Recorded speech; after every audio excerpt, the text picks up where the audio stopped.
Olá pessoal, tudo bem? Como é que vocês estão? Olha, inicialmente eu queria aproveitar para agradecer a todos vocês que assistem os vídeos, que compartilham, que mandam para os amigos, né? Então, muito obrigada a todos vocês. E o nosso assunto de hoje é um assunto que a gente ouve falar muito, mas parece que ninguém tem coragem de explicar o que significa isso pra gente.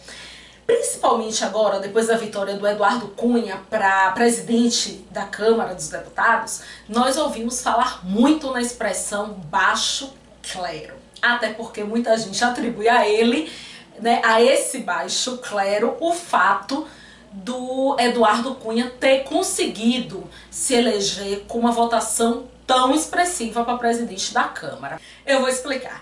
Alto clero e baixo clero são expressões utilizadas pela igreja, né? Elas surgiram, na verdade, no feudalismo, né? Lá na Idade Média e tal. E elas servem para designar funções, porque os líderes religiosos dentro da igreja, né, eles possuem funções tanto nos cultos como também funções hierárquicas dentro da instituição. Muitos desses líderes gozam de influência e prestígio dentro da igreja. Daí essa diferença entre o alto clero e o baixo clero. O alto clero era formado por arcebispos, bispos, sacerdotes que gozavam de influência, poder, que vinham de famílias ricas. Já o baixo clero era formado por aqueles que não tinham tanta influência assim, que vinham de origens familiares menos favorecidas, mais humildes. Portanto, o baixo clero não tinha prestígio, né? Não tinha poder. É óbvio que quando a gente fala de Eduardo Cunha, quando a gente fala da Câmara dos Deputados, eu não estou falando sobre questões religiosas, né? Lá em Brasília é assim, nós sabemos que a Câmara dos Deputados é formada por deputados do país inteiro, né? Óbvio, isso todos nós sabemos. E esses deputados, eles vão para lá representar bandeiras diferentes. Então isso faz com que a representatividade de cada um deles termine tendo um peso diferente. Cada um desses deputados possui maior ou menor capacidade de interferir no cenário político. Então existem políticos com envergadura maior, né? São políticos que apresentam bons projetos, que levantam bons debates, são aqueles que podem realmente modificar positivamente a nossa vida. São aqueles que articulam melhor, negociam melhor, comandam o processo em Brasília. Esses são o alto clero. São considerados a elite parlamentar. O baixo clero já são aqueles considerados iniciantes, mais inexperientes, fisiológicos, aqueles que vêm dos rincões lá dos seus estados, acostumados a fazer aquela politicagem bem baixa, bem rasteira, né? Então a maioria dos que compõem o baixo clero estão ali para isso, estão ali para se vender, para vender o seu mandato e para negociar aquilo que for melhor para eles.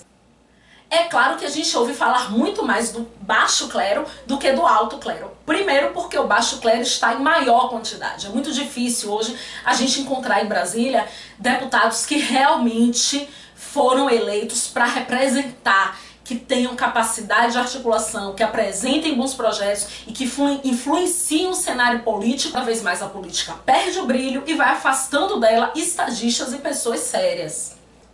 E tudo isso que eu tô falando aqui pra vocês gera algo, um fenômeno, né, que eu li um dia desses com uma definição muito clara pelo Estadão, chamada aumento do custo da transação com os parlamentares. Esse aumento do custo se dá porque se você diminui o número dos deputados que realmente estão interessados em discutir propostas, projetos no cenário político, esses são deputados que você não ia precisar barganhar dinheiro, porque a disputa aqui é no plano ideológico, né? É no plano dos benefícios para a população.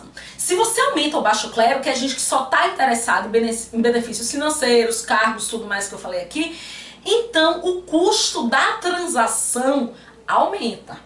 Ou seja, para o executivo, para Dilma negociar com eles, o custo agora é mais caro, porque o número de parlamentares que negociam de forma rasteira, ou seja, o baixo clero é maior. Então, o principal fenômeno que a gente tem que avaliar quando analisa essa existência do baixo e do alto clero é o fato de cada vez mais a política brasileira ter um custo maior de transação entre o executivo e o legislativo. Além disso, menos resultado do povo, menos propostas interessantes, menos projetos relevantes sendo votados, e mais ministérios, e mais cargos, e mais dinheiro indo pro ralo. Porque esse é o custo do baixo clero. Esse baixo clero vive de fofoca, futrica, baixaria, ameaça, gravações, piadinha. Quantos a gente vê aí? Aparecendo no noticiário porque é o melhor piadista, porque é o melhor chantagista. O próprio Cid Gomes, um dia desses, andou falando aí sobre eles.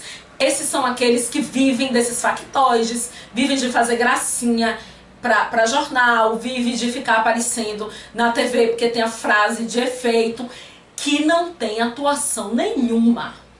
Claro que a maioria dos partidos que abrigam, né, o baixo clero, que é formado aí por parlamentares do baixo clero, são partidos nanicos, né, partidos, aquelas legendas de aluguel que existem só para isso. Existem para barganhar, para ameaçar, para conseguir espaço, não tem ideologia nenhuma, vão pro lado de quem dá mais dinheiro. Então a maioria existe só para isso. Agora existem, obviamente, partidos grandes que também abrigam nos seus quadros parlamentares que são do baixo clero. Citem. Eu ouvi PMDB?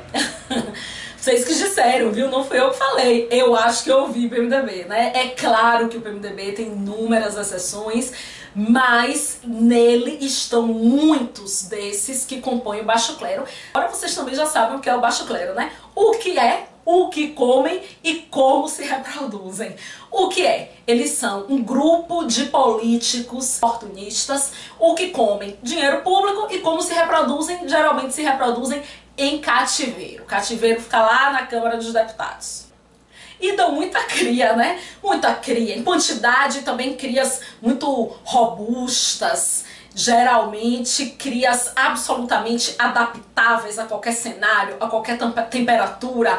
As secas, as enchentes, eles sempre se adaptam. Darwin diria aí que na seleção natural, o baixo clero são aqueles que sobreviverão lá no Congresso.